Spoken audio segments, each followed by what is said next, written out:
आप सबको नमस्कार। इतने मायूसी के माहौल में आपको एक सुखद खबर देना चाहता हूँ। पिछले 24 घंटों में कोरोना के दिल्ली में 10,000 से कम केस आए हैं। पिछले 24 घंटों में लगभग 8,500 केस आए हैं दिल्ली में। पिछले कई दिनों से दिल्ली में बहुत ज़्यादा केस आ रहे थे।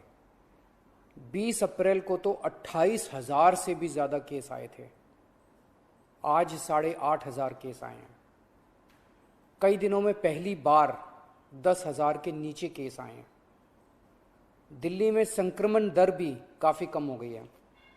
पिछले 24 घंटों में संक्रमण दर केवल 12% रह गई है।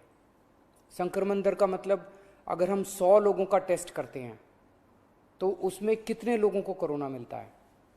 ज़्यादा संक्रमण दर का मतलब होता है कि कोरोना बहुत ज़्यादा फैला हुआ है। आज ये संक्रमण दर केवल 12% आई है। 22 अप्रैल को ये 36% तक पहुंच गई थी दिल्ली में संक्रमण दर। इसका मतलब दिल्ली में अब काफ़ी कम लोग बीमार पड़ रहे हैं। अस्पतालों में भर्ती लोगों की संख्या भी अब काफ़ी कम हो गई है। पिछले 10 दिनों में दिल्ली के अस्पतालों में कोरोना के 3,000 से ज़्यादा मरीज कम हो गए हैं। यहाँ की 3,000 बेड खाली हो गए हैं और अब अस्पतालों में बेड मिलने में परेशानी नहीं हो रही है। हालांकि एक बात देखने में आई है कि आईसीयू के बेड अभी भी भरे हुए हैं। इसका मतलब सीरियस मरीजों की संख्या अभी ज़्यादा कम नहीं हुई है। अभी भी दिल्ली के अस्पतालों में आईसीयू बेड लगभग सारे भरे हुए हैं। इस दिशा में भी आपकी सरकार काम कर रही है। लगभग 1200 नए आईसीयू बेड बन के तैयार हो गए हैं और आज या कल में ये चालू होने वाले हैं। इससे अपने दिल्ली वासियों को काफ़ी राहत मिलेगी। दिल्ली में जो केस कम हो रहे हैं इसमें हर दिल्ली वासी का बहुत ज़्यादा सहयोग रहा है। हमने दिल्ली में बहुत कड़ा लॉकडाउन लगाया, लेकिन दिल्ली वासियों ने उसमें पूरा सहयोग किया।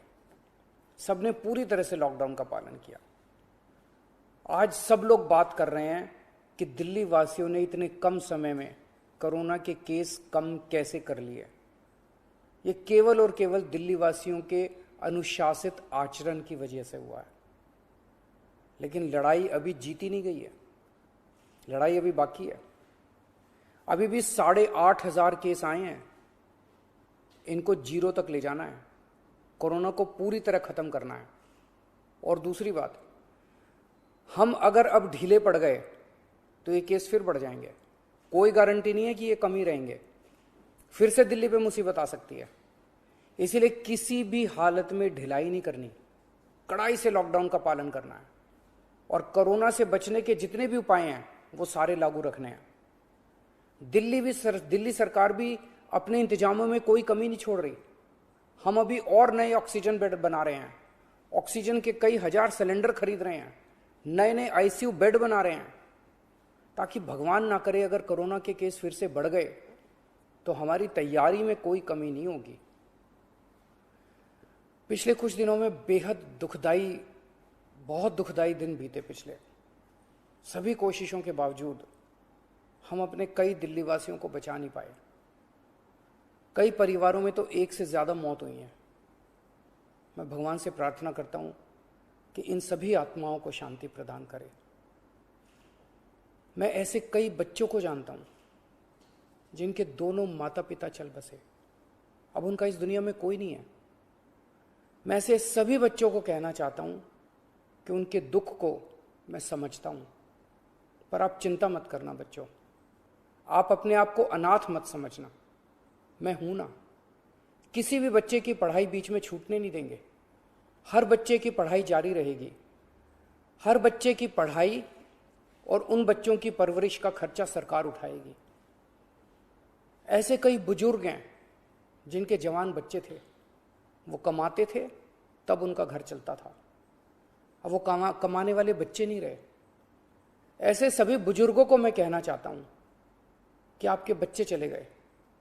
इस बात का मुझे बेहद अफसोस है, लेकिन आप चिंता मत करना।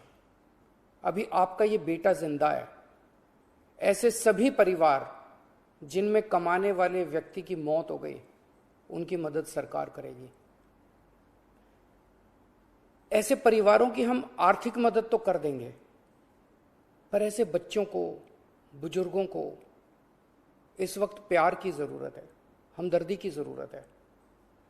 मेरी ऐसे परिवारों के सभी पड़ोसियों और उनके रिश्तेदारों से विनती है, इनका ख्याल रखना।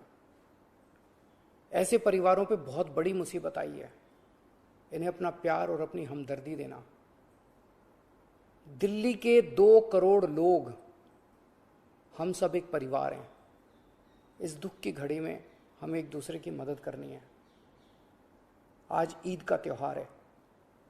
ऊपर वाले से आपकी सेहत और आपकी खुशियों की प्रार्थना करता हूँ। नमस्कार।